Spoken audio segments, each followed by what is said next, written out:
Bienvenidos al capítulo 10 de este podcast Metamorfosis. La primera serie de capítulos termina con el podcast de hoy, por eso les recomiendo que no solamente escuchen sino que vayan un poco atrás y puedan completar la serie completa. Como me lo dijo alguien en algún momento, uno nunca sabe cuándo va a encontrar las palabras correctas. Y estoy seguro que en alguno de estos 10 podcasts vas a encontrar algo que te puede cambiar la vida o que al menos te puede ayudar a mejorar una situación en particular. Comienzo el podcast de hoy contándoles una historia. Todos ustedes saben que yo comencé el desarrollo de mi profesión o de mi vida profesional siendo abogado, y hace aproximadamente 8 años conseguí un muy buen empleo.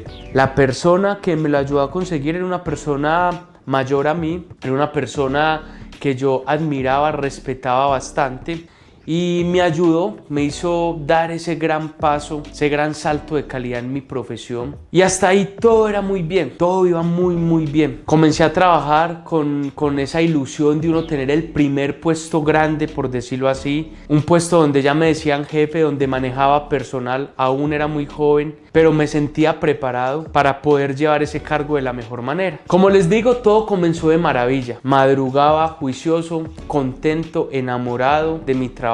Llegaba a la casa sin importar qué horas era, siempre contento y entusiasmado a contarle a mis padres mis grandes vivencias laborales, lo que había compartido en el día a día. Siempre hacía ese ejercicio. Hasta que llegó el momento donde esa persona se comenzó a comportar un poco rara, diferente. Me empezó a pedir ciertos dineros. Reconozco que al principio no lo veía mal, simplemente eran, entre comillas, ayuda para que esa persona pudiera ayudar a otras personas. Llegó el punto donde esa persona cambió el tono de voz para conmigo. Llegó el punto donde esa persona, digámoslo así, me comenzó a cobrar el favor, entre comillas, que me había hecho. Me empezó a pedir una serie de requisitos para yo poder seguir con el cargo. Me empezó a exigir reuniones, votos, porque era un puesto político. Me empezó a pedir dinero. Y bueno, la verdad a mí me empezó a molestar, porque si bien es cierto yo tenía claro que era un puesto político, creía que se podía mejorar, que se podía manejar, de otras formas. Está bien. Se necesitan votos, se necesita trabajar con gente conocida, con amigos. Pero cuando ya pasamos al tener que dar dinero de manera constante, y peor aún, que fue lo que me sacó a mí por completo de contexto, cuando ya quería que se tocaran dineros que no eran míos para dárselos a él como beneficio propio, pues ahí se me fue todo al traste. Ya no madrugaba contento a trabajar, ya tampoco llegaba feliz a la casa. ¿Qué vivencias les iba a contar a mis padres si ya pasaba todo lo contrario? Si ya todo era un juego de interés, si ya no había trabajo en equipo, si todo lo contrario, ya eran mandamientos, tonos de voces fuertes. Un día decidí hablar con él y le dije que yo no estaba de acuerdo con seguir trabajando de esa manera, que la verdad yo entregaba mi cargo, que le daba las gracias y que yo seguía mi rumbo. Él se molestó bastante y me dijo que sí, que él recibía el puesto. Paradójicamente, el alcalde no quiso que yo entregara ese puesto porque me estaba desempeñando, la verdad, muy bien. Le parecía injusto y no dejó que yo entregara el puesto. Eso se prestó para una serie de malentendidos y finalmente yo tuve una ruptura completa de relación con la persona que me había impulsado para yo poder ocupar ese puesto. Resulta y acontece que de ahí en adelante esa persona trató de hacerme la vida, como se dice, imposible. Me mandaba derechos de petición, acciones de tutela, me denunciaba en la Contraloría, en la Procuraduría, en la Fiscalía. Se unió con otros 2 o 3 personajes que también eran poderosos a hacer exactamente lo mismo. Y acá viene lo que les quiero compartir en este post. Yo creé en mí un sentimiento encaminado a que a esa persona no le fuese bien. Ojo, yo no le quería hacer daño, ni mucho menos, pero yo no quería que le fuera bien a esa persona. Como yo lo conocía por dentro, cuando él iba a las comunidades y se daba a conocer como en realidad no era, a mí eso me dolía y me daba mucha rabia. Me daba rabia que las personas creyeran en él, me daba rabia que las personas lo apoyaran. Y en mí nació ese sentimiento de que yo no quería que a él le fuese bien. Trataba de superarlo, trataba de superar ese tema de yo seguir en lo mío, que él siguiera en lo de él, pero tarde o temprano volvían a mí esos sentimientos de querer que a esa persona no le fuese bien. Yo solo necesitaba una conversación más con él, donde aclaráramos todo, donde simplemente se había existido alguna conducta que a mí no me hubiese parecido que él desarrolló conmigo, me pidiera perdón, disculpas o me la explicara. Pero eso nunca se dio, al punto tal de que esa persona, como se dice coloquialmente, me había dejado a mí embalado en ese entonces como con 45 millones de pesos colombianos, y obviamente a mí me tocó hacerme cargo de eso, y él se benefició personalmente. Yo solo quería aclarar esas cosas y que cada uno, o sea, me hubiese bastado una disculpa, pero esa persona cada vez era más prepotente, más petulante, y como les digo, se alió con otros 2 o 3 para tratar de hacerme la vida imposible. En mi naturaleza estar, no déjamela montar de nadie, ser frentero, ser franco, ser trabajador e ir delante siempre. Yo soy una persona pacífica, pero no le tengo miedo a la guerra. Entonces caí en ese juego, caí en el juego de desearle a él cosas negativas y no cosas positivas. Todos los días yo sufría una serie de contrastes emocionales que no eran nada buenos, y no me daba cuenta que esos contrastes emocionales no me estaban dejando progresar. Era increíble, pero yo sentía rabia, envidia si a él le iba bien en algo, y eso repercutía negativamente en todas las funciones que yo debía de hacer en mi día a día.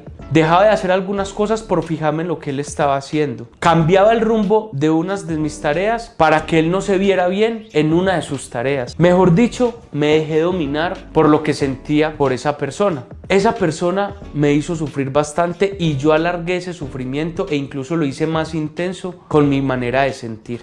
No me di cuenta y ya era de las personas que no soportaba un trancón en la calle. Le pegaba la cabrilla de mi carro del desespero cuando había un trancón. Todo el mundo me parecía dormido, todo el mundo me parecía bobo, todo el mundo me parecía lento. Me metí en una selva de cemento donde todos los días yo creía que me tenía que hacer respetar, y empecé a hablarle fuerte a las personas que incluso me ayudaban. Creía que ya esa era la forma de ver el mundo y que mi forma de ser tenía que ser así para ganarme una posición que me querían quitar. Y todos los días se me volvió una pelea, fruto de los sentimientos que yo tenía con esa persona. Entonces yo ya todos los días levantaba no a servir sino a pelear, con el que fuera, tanto con mis colaboradores como con mis detractores. Salía del trabajo, iba en el carro y a pelear porque no soportaba un trancón. Llegaba a mi casa y ya no era el hijo amoroso, cariñoso que quería compartir su día a día con los padres, sino que era el hijo desesperado que decía que no me hablaran, que iba y me encerraba en una pieza. Llegó el día donde estalló la ansiedad y yo ya no veía una salida alguna. Yo decía, ¿yo en qué me metí? Yo estoy en un mundo donde estoy peleando con todas las personas, voy para abajo, mi carrera profesional yo la sentía para abajo porque cada vez me ocupaba menos de mis tareas profesionales y me ocupaba más de ese mundo externo que no tenía nada que ver con el servir a la comunidad. Y dije, le voy a poner un punto final a esto. Me tocó trabajar mucho, me tocó desarrollarme mucho como persona. Desde ahí comenzó todo mi desarrollo personal a altas esferas, porque yo no me podía seguir dejando dominar de ese sentimiento negativo hacia esa persona. Cuando yo por fin logré salirme de ese hueco sentimental, por decirlo así, otra vez todo me comenzó a florecer. Otra vez mi vida profesional empezó a surgir, otra vez disfrutaba de mi trabajo, otra vez disfrutaba de estar con las personas. Me tocó disculparme con personas que yo había tratado incluso mal o de manera muy fuerte, sin razón alguna, y eso me generó mucha paz. Ahí, como les dije, muchachos, comenzó otra vez todo a florecer y se me comenzaron a dar otra vez las cosas de la mejor forma. Un consejo muy grande, familia: no le deseen el mal a nadie, no quieran que a otras personas les vaya mal, independientemente de cómo esa persona sea o haya sido con usted. No se deje dominar de ese sentimiento de escasez, de podredumbre. Sigue desarrollándote como persona, trabaja eso en ti. Cuando trabajes eso en ti, vas a crecer muchos otros ámbitos de tu vida y tú vas a florecer. Vas a florecer de una manera muy bonita, a tal punto que tu desarrollo personal va a servir de inspiración para que otras personas también lo hagan. Y posiblemente esa persona que considerabas un detractor pueda incluso volverse tu amigo y puedan aclarar situaciones que en un pasado no se lograron aclarar. Les cuento, y no es por celebrarlo ni mucho menos, esa persona que siguió actuando de esa manera sufrió grandes pérdidas. Perdió su matrimonio, perdió una de sus empresas poderosas, perdió muchos colaboradores y le tocó volver a comenzar de cero. No sé hoy por hoy dónde estará, ojalá le esté yendo bien, ojalá haya reflexionado en su modo de actuar y de operar, porque fue el que lo llevó a perder todo lo que les acabé de comenzar. Diferente a mí, que de ese punto hasta hoy he logrado consolidar varias empresas, he logrado tener una paz mental, muy buenas relaciones y sobre todo un desarrollo personal que me permite mantenerme bien y equilibrado. Ahí les dejo, familia, espero que les sirva, espero que también les haya gustado. Nos vemos en la segunda serie de capítulos de este podcast Metamorfosis.